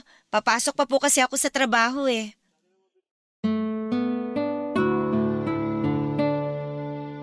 Nagtatrabaho sa construction si Sting bilang foreman. Hindi ko alam kung ano ang nakita ni nanay sa kanya dahil bukod sa paubos na ang buhok nito ay hindi rin gaanong maganda ang itsura niya. Hindi naman po sa pagiging judgmental pero mukhang hindi siya naliligo at parang wala siyang matinong ginagawa sa buhay. May pagkamahangin din si Sting at parang binata kung umasta. Pero kahit na ganoon ay hindi ko man siya gusto para kay nanay ay wala rin naman akong lugar para pakialaman ang buhay ng nanay ko. Tumira si Sting sa bahay at sa unang mga buwang pagsasama namin sa isang bubong ay sinubukan niyang magpakaama sa akin kahit na hindi naman ako naghahanap ng ama. Sa loob ng 4 na taon ay unti-unti ring lumabas ang totoong ugali nito. Nagfeeling hari siya sa loob ng bahay namin na para bang siya ang bumubuhay sa amin kahit na ang totoo ay ni hindi man lang siya naglalabas ng pera para sa aming mag-ina. Naging palamunin lamang siya at sa halip na si nanay lang ang inaalagaan ko ng time na yon ay dumagdag pa siya. Katulad na lang noong first time niyang mag-celebrate ng bagong taon sa amin. Sa unang pagkakataon ay inakala kong magkakaroon ako ng maayos na handaan sa bahay. Dahil malaki-laki ang nakuha kong bonus mula sa mga amo ko. Ang mga pagkaing hiling ko lang noong bata pa lamang ako ay inihanda ko para sa New Year. Pero ang inaasahan kong magandang selebrasyon ay nauwi sa gulo, papadudot dahil kay Esting. Sa susunod, tawagan mo ako. Hindi yung bigla-bigla ka na lang susugod sa bahay ng kaibigan ko para magkalat. Nakakahiya ka. Sa tingin mo hindi ko ginawa yon? Kanina pa ako tawag ng tawag sa'yo? Sabi ko naman sa'yo, pauwi na ako. Ano bang hindi mo maintindihan doon? Bakit kailangan mo pa ako sunduin? Ginawa mo pa akong bata sa harap ng mga kumpare ko? Yan ang napapala ng hindi nakikinig. Sinabi ko umuwi ka ng 10:00, hindi mo ginawa? Ano, doon ka na magbabagong taon? Paulit-ulit ka naman eh. Parang kasirapla ka. Sabi ko nga pauwi na ako. Pauwi na ako kanina. Naiintindihan mo ba? Ulitin ko ba? Pauwi na ako kanina. Hindi ka lang makapaghintay. Ako pa uutuin mo. Sting, alam ko ng ugali mo. Sinong niloko mo? Pauwi mo mukha mo. Todo laklak ka pa nga nung nakarating ako doon eh. Saan doon yung pauwi? Ha? Wag ako, Sting, ha? Nay, Chong Sting, ba't na naman ba kayo nag-aaway? Bisperas ng bagong taon, no? Ang init ng ulo nyo. Pagsabihan mo tong nanay mong KJ, hindi marunong lumugar. At ako pa talaga yung di marunong lumugar. Ikaw nga yung nagsusumiksik dito. Dapat ikaw yung lumugar. Anong sabi mo? Tama na po yan. Totoo naman, di ba? Ayoko nga sanang tawagin ka ron sa kalagitnaan ng inuman nyo. Pero sa kapal na mukha mo, kailangan pa talaga na sunduin ka. Nay, tama na yan. Lasing si Chong Sting. Huwag niyo na siyang patulan. Lasing ako pero alam ko ang naririnig ko. Huwag kang makialam dito, Wengay. Away namin to ng nanay mo. Hindi po ba pwedeng ipagpabukas niyo na lang yung away niyo? Magbabagong taon tayong ganito na maiinit sa mga ulo niyo? Alam mo, Wengay, isa ka pa eh. Kung ayaw mo makarinig na nag-aaway, lumabas ka. Nangingialam ka sa away ng may away, akala mo naman may magagawa ka. Ang gusto ko lang naman po magkaroon ng maayos na bagong taon. Manahimik ka! Tumadagdag ka pa sa init ng ulo ko eh! Pagbigyan mo na yung nanay mo. Hindi ka pa ba sanay sa ugali niyan? Ano sinabi mo? Huwag mong iniiba yung usapan ha? Sa susunod kapag sinabi ko umuwi ka na. Naiintindihan mo yan? Ano ako, bata? Uuwi ako kung kailan ko gustong umuwi. Ah, ganon? O sige, bumalik ka. Balikan mo yung mga kainuman mo. Labas! Pababalikin mo ako ngayon kung kailan pinahiya mo na ako sa mga kainuman ko? Mas gusto mo makipag-inuman doon kaysa makasama kami, di ba? O sige, bumalik ka ron! Wag na! Dito na lang ako. Hindi! Nagagalit ka, di ba? Ayaw mo umuwi? Sige, pagbibigyan kita ngayon, umalis ka na! Nay! Ano sabi? Uy! Umalis ka Pinang! na! Huwag mo nga Huwag ako niyo tulak! siyang itulak! Lumayas ka sa harapan ko! Bumalik ka na ron! Nay, tama na yan! Sabi wag mo akong tinutulak! Nay, okay lang po ba kayo? Walang hiya ka! Chong Huwag mo Sting naman! inuubos ang pasensya ko, Pinang! Pasensyoso akong tao! Pero kapag naubos ang pasensya ko, kawawa ka sa akin! Tama na po! Tama na sabi! Tandaan nyo to, ha? Hindi porkit nakatira ako rito sa pamamahay nyo, mauutos-utusan nyo na ako! Ilugar nyo yung pag-uugali nyo dalawa! Ano ba yung pinagmamayabang nyo? Itong bahay nyo? Gusto nyo surugi ko to? Itong mga pagkain na to, pinagmamalaki nyo to, ha? Chong naman! Bakit niyo naman tinapon yung mga pagkain? Ilang oras ko pong pinagandaan ang mga yan! Walang magbabagong taon sa bahay na to! Sabay-sabay tayo magdusa, mga bullshit kayo! Hayop ka talaga! Napakademonyo mo! Dahil sa nangyari ay sinalubong namin ang bagong taon na hindi nagpapansinan. Masama ang loob ko kina Nanay at Sting dahil akala ko noon ay makakaranas na rin ako ng maayos na pagsalubong ng bagong taon. 24 years old na ako noon pero never pa ako nagkaroon ng maayos na medianoche. Kaya hindi ko itinago sa kanilang dalawa ang galit ko. Noong napansin nilang hindi ko sila kinakausap ay humingi rin naman sila ng tawad sa akin. At sinubukan nilang bumawi. Binilhan nila ako ng pansit kapalit ng sinayang nilang pagkain noong besperas. Pero hindi pansit ang kailangan ko ng mga oras na yon. Hindi pansit ang makapagpapaalis ng nararamdaman kong inis dahil hindi naman yon ang gusto ko. Ang gusto ko ng panahon na yon ay magkaroon na ng pagbabago sa buhay ko. At mukhang malabo nang mangyari yon. Hanggat hindi nagbabago ang ugali ng magulang ko, ay hindi mangyayari ang pagbabagong inaasam ko. Hindi ko man gusto pero kailangan kong tanggapin ang katotohanan na isang taon na naman ang dadanasin ko habang tinitiis ko ang pag-uugali ng aking ina at tatay-tatayan. Sa puntong yon ng buhay ko ay sanay na ako sa malas na buhay. For 24 years, kinaya ko ang mga problema sa buhay ko. Kaya paniguradong kakayanin ko ang isa na namang taong paghihirap. Pero ang hindi ko inaasahan, mas lalala pa pala ang buhay na mararanasan ko noong taong yon mula sa mga kamay ng tatay-tatayang kong si Sting. Bago natapos ang taon ay isang bagay ang nangyari. na lalong sumira sa alaala ko sa bagong taon. Nasira man ang New Year ko noong huling taon, ipinangako ko sa sarili ko noong panahong yon na gagawin ko ang lahat para maging successful ang pagsalubong ko sa susunod na bagong taon. Hinanda ko ulit ang mga pagkain na matagal ko nang gustong ihanda para sa medianoche. Sa katunayan, tinulungan pa nga ako noon ng nanay ko sa pagluluto ng mga pagkain. Sobrang saya ko ng araw na yon, Papa Dudut, dahil sa unang pagkakataon ay ramdam ko ang saya at excitement sa pagdating ng bagong taon. Lahat ay nasa good mood, lahat ay masaya, lahat ay excited na. Nagbigay pa nga ako noon ng pang-inom nila Esting at nang-imbita siya ng kaibigan sa bahay para maagang mag-celebrate. Nang time na yon ay damang-dama ko na ang bagong pag-asa na dala ng bagong taon. Sabay-sabay naming hinintay ang pagtatapos ng taon at sabay-sabay naming sinalubong ang bagong taon na masaya at puno ng pag-asa. Nakahinga ako dahil sa wakas ay naranasan ko rin ang matagal ko nang hinahangad na masaya at matagumpay na New Year.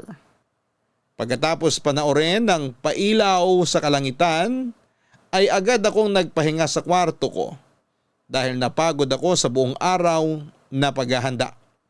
Iniwan ko sina Nanay at Esting na nagpatuloy sa pakikipag-inuman sa labas ng bahay. Habang mahimbing na natutulog ay nagulat ako nung bigla na lamang bumukas ang ilaw sa kwarto. Nalimpungatan ako sa pagkakatulog at ang unang nakita ng mga mata ko ay si Esting na nakatayo sa may pinto. Bago ko pa man matanong kung anong ginagawa niya sa kwarto ko ay agad siyang dumagaan sa akin at sa kanya ako sinimulang pagsamantalahan. Amoy na amoy ko ang alak sa kanyang sistema. Kahit na anong pagpupumiglas ko ay hindi ko siya nalabanan. Ang mga sigaw ko ng oras na yon ay natabunan ng malakas na musika ng kapitbahay at mga paputok sa labas. Hindi na ako nakatulog matapos ang mga nangyari. Papa Dudut, tulala na lamang ako noon habang pinagmamasdan ko ang pagliwanag ng paligid ko.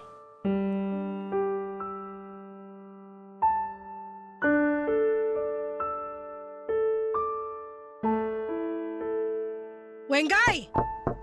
Tulog ka pa ba? Pagbuksan mo nga ako ng pinto!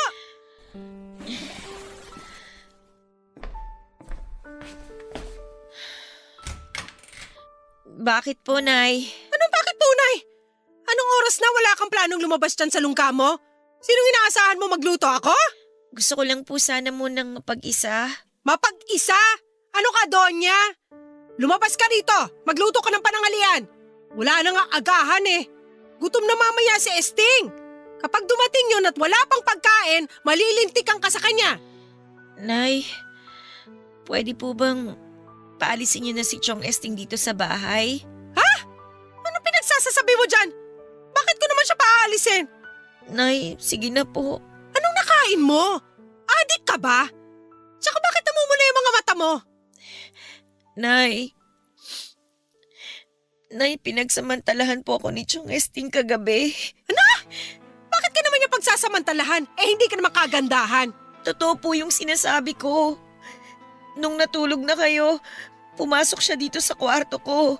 Paano naman siya makakapasok sa kwarto may palagi ka nga naglalak ng pinto? Gumagawa ka ng kwento eh. Hindi po ako naglak ng pinto ng kwarto kagabi.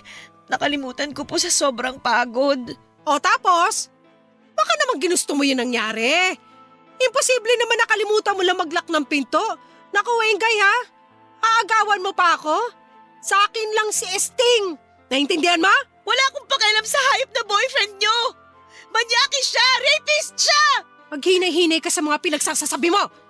Kapag narinig ka ng mga kapitbahay natin, ano na lang iisipin nila? Dapat lang malaman ng lahat na rapist ang Esting na yan! Wengay! May prueba ka? Ha? Paano mo mapapatunayan na ginalaw ka nga ni Esting? Nay, mas kakampihan niyo po yung hayop na lalaking yon kesa sa akin.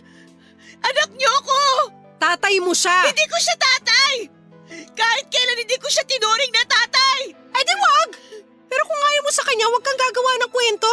Para lang sirain kaming dalawa. Hindi ko siya sinisira dahil totoo yung sinasabi ko. Pinagsamantalahan niya ako, Nay!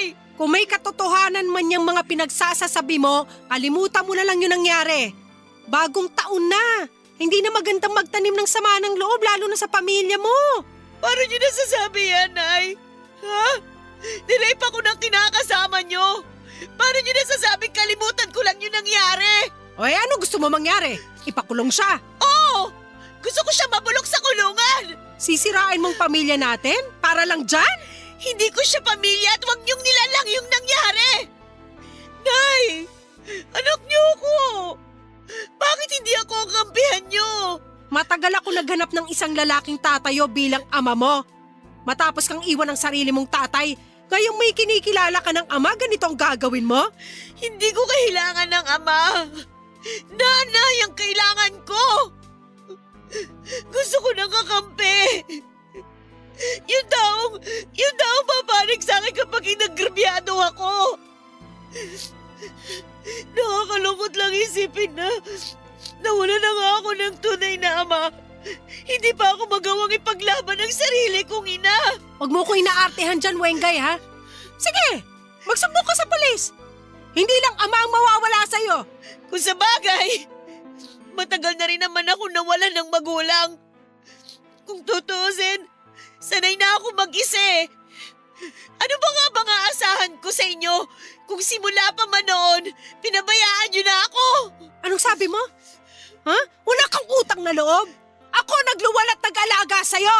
At yung niluwal at inalagaan niyo, hinalay ng kinakasama niyo! Tumigil ka na! Nangyari na ang nangyari. Wala kang mapapala kahit magngangangawa ka pa dyan. Ang gawin mo, lumabas ka ng kwarto mo at magluto ka ng pananghalian. Ako na nga ng malengke, ako pa asahan mo magluluto. Tigilan mo na yung pag-iinarte mo dyan. At wala akong panahon para sa mga kadramahan mo sa buhay. Papadudot lumubog ang puso ko noong sa halip na kampihan ako ng sarili kong ina ay siya pa mismo ang nagpaliwanag sa ginawa sa akin ni Esting. Hindi niya kinausap si Esting tungkol sa nangyari at hindi na rin naungkat pang muli ang kababuyang ginawa sa akin ni Esting. Punong-puno ng pagkasuklam ang puso ko noon dahil pakiramdam ko'y wala akong kakampi. Mag-isa kong dinanas ang pagkamuhi at pandidiri sa ginawa nila sa akin. Ginawa ko ang lahat para iwasan si Esting sa bahay. Bumabaliktad ang sikmura ko tuwing kinakausap niya ako na parabang wala siyang ginawang masama sa akin. Nagsimula kong maramdaman ang takot sa kanya at ang mas malala pa ay wala man lang ginagawa ang nanay ko tungkol dito. Hinayaan lang niya kaming magkasama ni Esting sa bahay.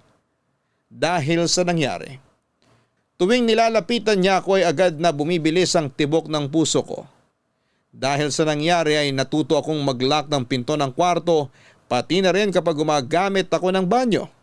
Pero kahit na anong pag-iingat ko, ang nangyari sa akin ng bagong taon ay nangyari ulit, Papadudot.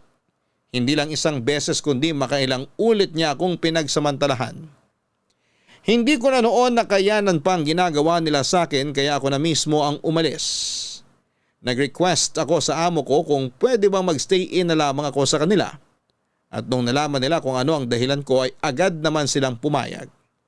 Sa katunayan ay nagsuggest pa silang isumbong ko sa pulis ang nangyari sa akin pero dahil sa ayoko na ulit silang makita ay pilit ko na lamang kinalimutan ang mga nangyari. Ganon pa man. Kahit nagpakalayo-layo na ako, ay hindi pa rin ako tinantanan ni Esting, Papadudot.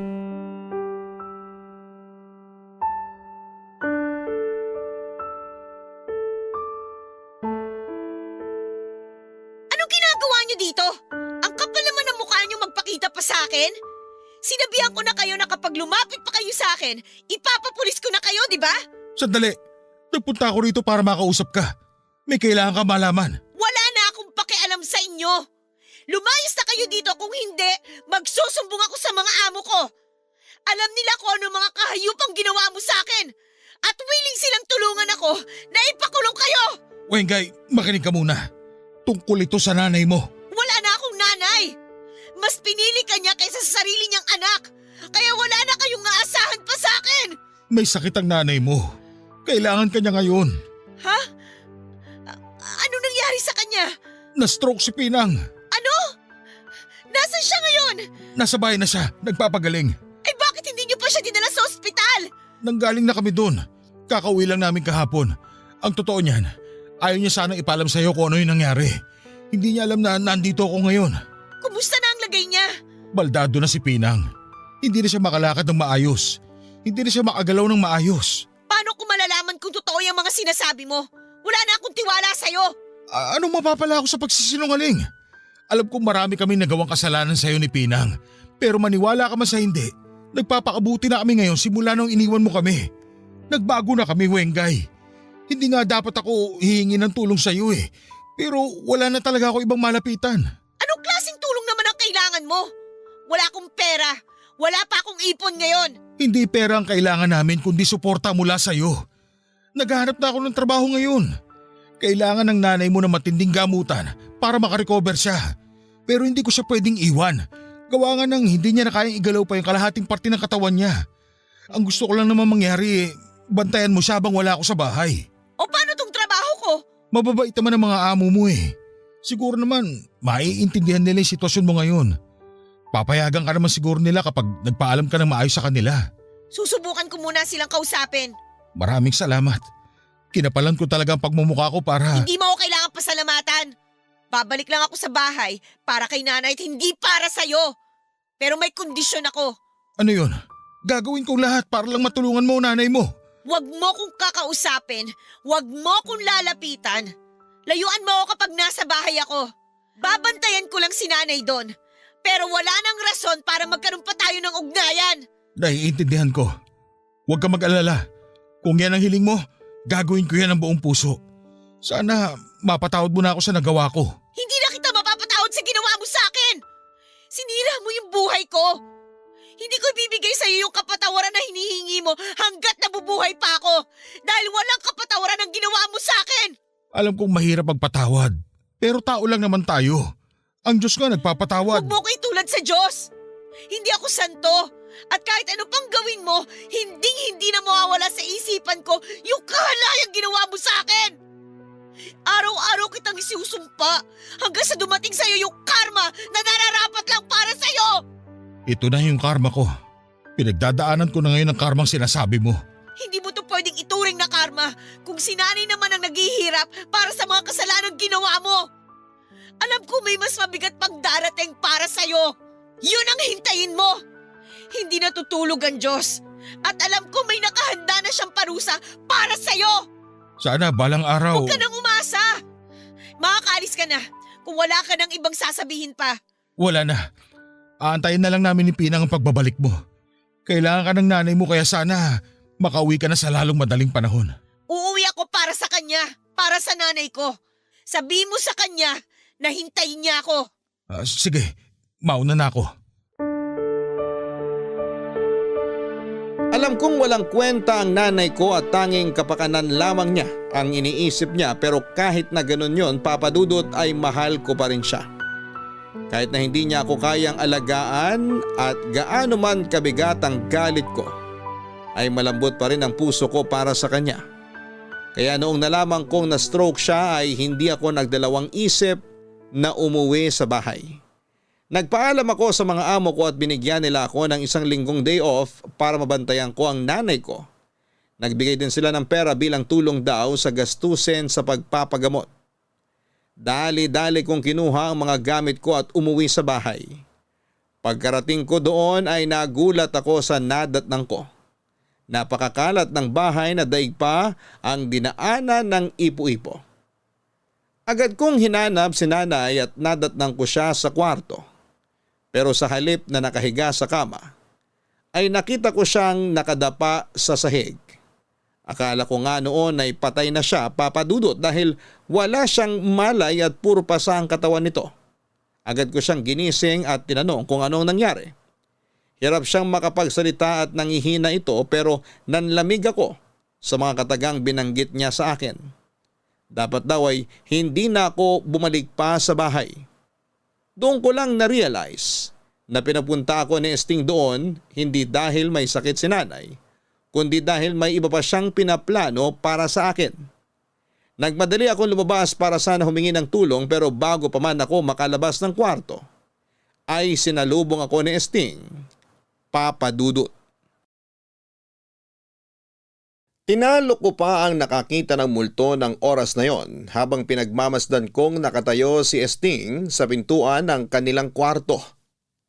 Ang kabog sa dibdib ko ay katulad ng kabog ng fireworks sa kalangitan tuwing bagong taon na sunod-sunod na pumuputok. Ganon pa man ay tinapangan ko ang sarili ko, Papa Dudut. Hindi ko ipinakita kay Esting ang panghihina ng mga tuhod ko. Pero ang tapang na yon ay agad ding nawala noong ipinakita na nito ang hawak niyang patalim. Nagsimulang manginig ang kalamnan ko. Halata sa mga kilos nito, nalulung siya sa ipinagbabawal na gamot.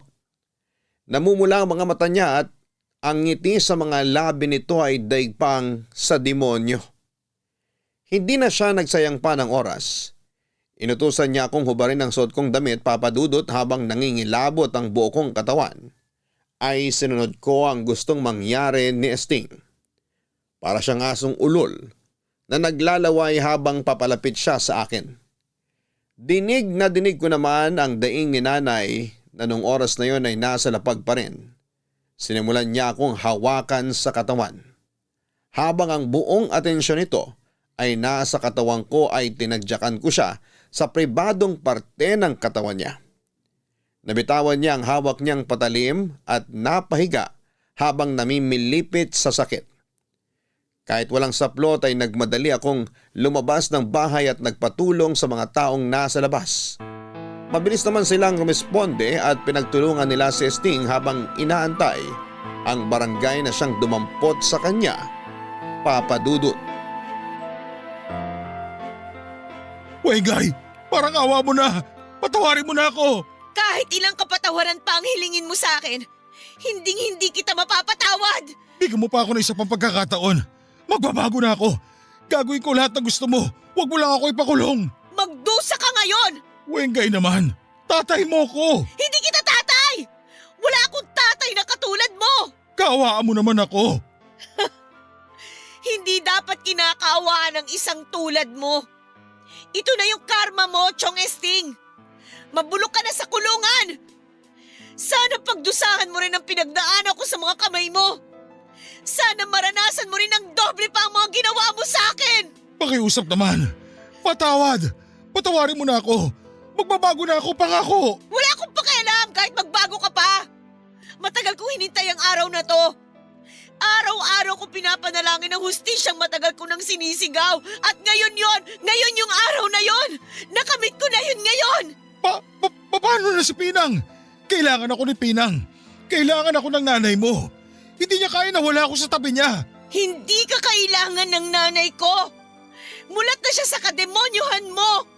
Kitang-kita na niya mga sungay mo kaya wala ka nang aasahan sa kanya. Mahal namin ang isa't isa.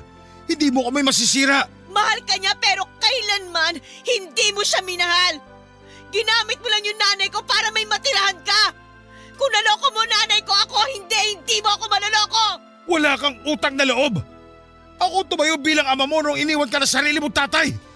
Ako pumalit sa trabaho niya bilang tatay mo. Hindi kita hiniling para maging tatay. Kaya ko mabuhay ng walang tatay.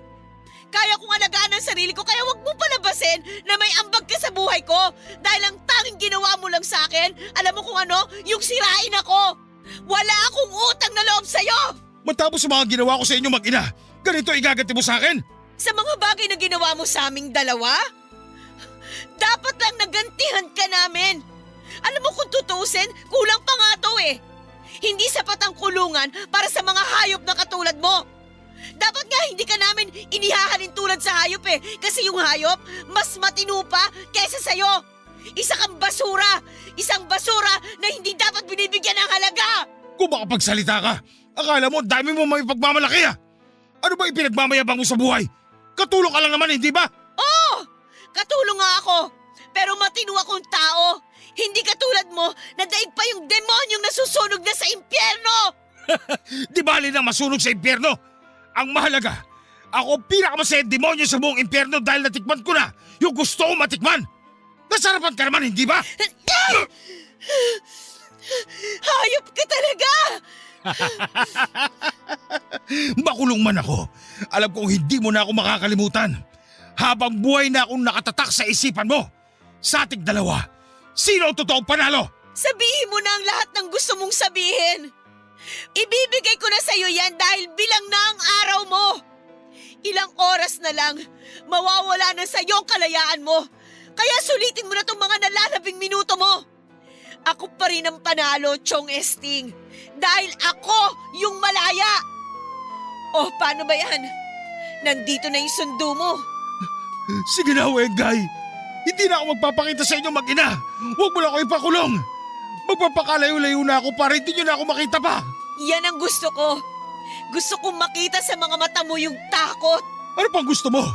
Gusto mo bang lumuhod ako? Eto, luluhod ako para sa'yo. Parang awa mo na. Kawaan mo naman ako. Minahal ko din naman ang nanay mo eh. Talaga ba? Tinatanong mo kung ano pa ang gusto ko? Ang gusto ko at matagal ko nang hinihiling. Makita na nilalantakan ng mga uod yung nabubulok mong katawan sa bilangguan! Nakulong si Sting sa patong-patong na kaso. Samantalang tinulungan naman ako ng mga amo ko para maipagamot si nanay sa ospital. Nagtamo ito ng ilang bali sa buto at maraming pasa sa iba't ibang parte ng kanyang katawan. Napagalamang kong araw-araw pala siyang binubugbog ni Sting at katulad ko ay palagi rin daw siya nitong pinagsasamantalahan. Lalo na kapag high ito sa ipinagbabawal na gamot.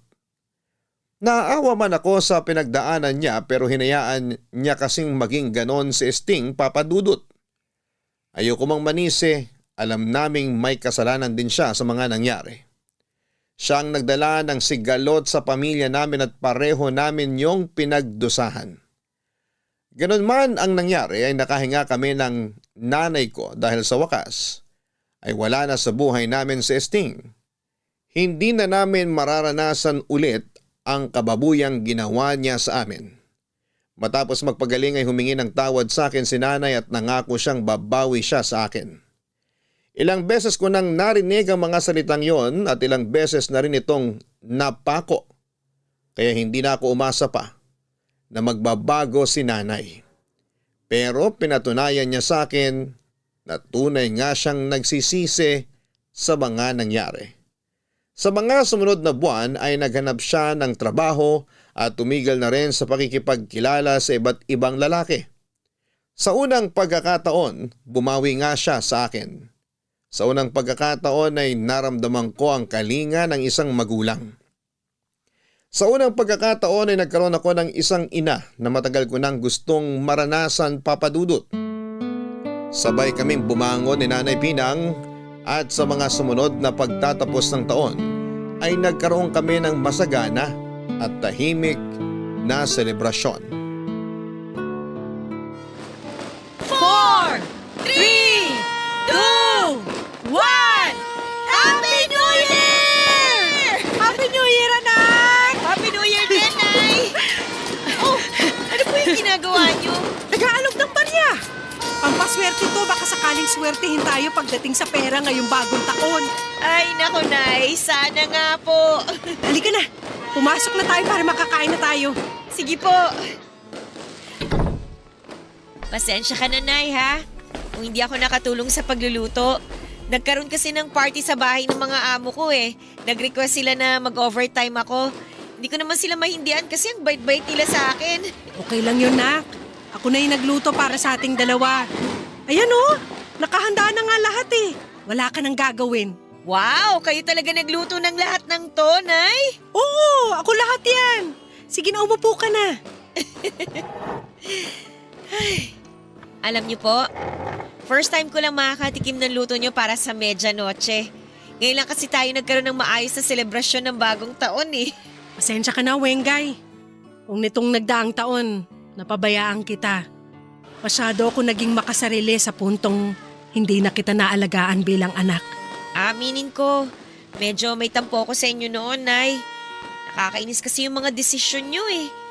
Pero narealize ko rin naman na yung buhay nyo ngayon first time nyo lang din na danasin. Kaya sinubukan ko po kayong intindihin sa abot ng makakaya ko. Alam kong marami akong kasalanang nagawa sa'yo. Isa sa pinagsisisihan ko ngayon nung dinala ko rito si Esting. Masyado ako nabulag sa pagmamahal ko sa kanya sa puntong hindi ko na nakita yung mga maling ginagawa niya. Sorry talaga kung wala ako nung nangangailangan ka ng kakampi. Sorry kung sa halip na ikaw ang kampihan ko, kay Esting pa ako pumanig. Yung nangyari sa akin, habang buhay na lamat yun na dadalin ko hanggang sa pagtanda ko. Pero wala kayong kasalanan doon, Nay. Si Esting ang may kasalanan sa akin. At kung may mali man kayo, yun yung hindi nyo ako pinaniwalaan. Masama akong ina, alam ko yon. Hindi ako naging mabuting ehemplo sa'yo. Sarili mong ina yung nagpahamak sa buhay mo. Lahat ng yon dahil lang sa kagagahan ko. Pero pangako ko sa'yo, babawi ako. Pupunan ko lahat ng pagkukulang ko sa'yo simula nung bata ka pa. Salamat, Nay. Mabuti naman po't natauhan na kayo. Sana nga magbago na kayo. Kahit huwag na kayong bumawi sa akin. Kahit para sa sarili nyo na lang po. Mas mapapanatag pa yung loob ko kapag nakita ko kayong inaalagaan nyo yung sarili nyo. Hindi yung katulad ng dati na mali-mali yung mga pinipili yung desisyon. Nagawa ko lang naman yon dahil pangarap ko rin magkaroon ng maayos na buhay, ng masayang pamilya. Hindi yun naibigay ng tatay mo kaya naghanap ako ng pupuno sa puwang na yon. Umasa ako noon na si Esting na makakagawa nun pero sa halip na kaginhawaan ng ibigay niya, mas lalo pa tayong nalugmok. Hayaan nyo na po yung nangyari, Nay. Matuto na lang po tayo sa mga pagkakamali natin. Yun ang maganda sa bagong taon May kakayahan tayong magsimula ulit. Tsaka kalimutan yung mga masasamang nangyari sa nakaraan. Ngayong bagong taon, Nay, magsimula ulit tayo. Sige, gawin natin yan. Kahit hindi na tayo buo, kahit dadalawa na lang tayo, subukan nating ayusin ang buhay natin. Magtulungan po tayo, Nay, ha? Makakaasa ka. Nangangako ko sa'yo na hindi na kita iiwan. Alam nyo, Nay, sobrang saya ko ngayon. Matagal ko pong hiniling na mangyari tong araw na to. Hindi nyo alam kung gaano kasaya yung puso ko ngayon. Ako rin.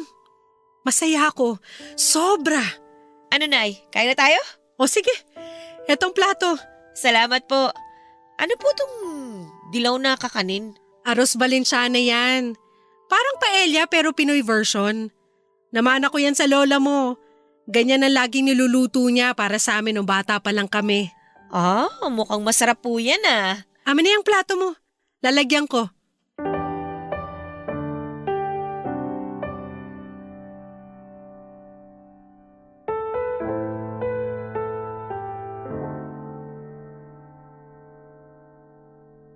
Papadudot, noong taon na yon, doon ko lang naramdaman ang sinasabi nilang pag-asa na dulot ng bagong taon. Noon lang ako nagkaroon ng excitement na harapin ang bagong buhay na dala ng pagpapalit ng taon. Sa mga unang buwan ng bagong buhay na meron kami ni nanay, ay nakaramdam ako ng saya at pagkakontento. Pero sa kasamaang palad ay muling nanumbalik ang dating ugali ni nanay. Nagsimula ulit siyang mapunta sa maling direksyon at sumama sa mga lalaking nakakakilala niya. Nadismaya ako dahil nagtiwala akong tuluyan ang magbabago si nanay pero totoo nga siguro ang kasabihan na mahirap nang palitan ang ugaling matagal nang nakasanayan. Katulad ng dati kong ginagawa ay wala akong ibang choice kundi ang tanggapin na lamang ang buhay na pinili ng aking ina.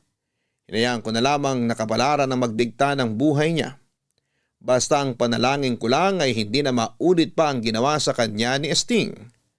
Muli akong iniwan ni nanay at simula noon ay hindi na ulit kaming nagkita pang dalawa. 5 taon na ang lumipas simula noong araw na yon, papadudot.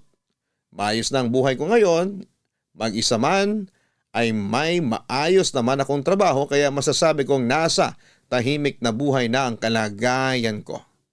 Sa loob ng 5 taon na yon ay never akong nag-celebrate ng New Year. Sa kalagitnaan ng pagsasaya ng lahat ay tulog lamang ako. Para sa akin ay normal lang ang okasyon na yon pero sa pagkakataong ito ay naisip kong mag-celebrate para sa taong 2025. naisip ko na baguhin ang takbo ng buhay ko ngayon at palitan ng magagandang memorya ang masasalimuot kong nakaraan.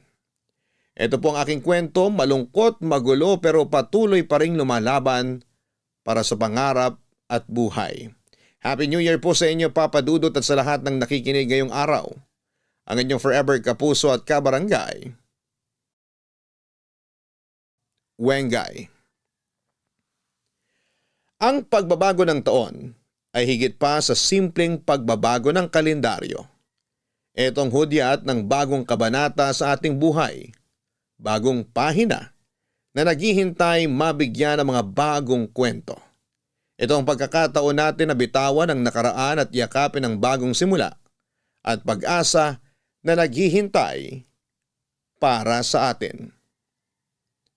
Hanggang sa muli, ako po ang inyong si Papa Dudut sa mga kwento ng pag-ibig, buhay at pag-asa sa Barangay Love Stories number 1. Barangay Love Stories. Barangay Love Stories.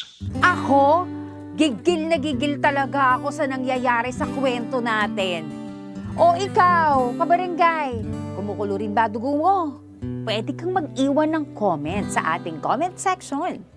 Sabay-sabay nating pakinggan ang iyong kwento ng pag-ibig, buhay at pag-asa. Ipadala lang sa barangaylovestories@yahoo.com. Nagustuhan ng iyong napakinggan? Ituloy yan via live stream sa www.gmanetwork.com/radio.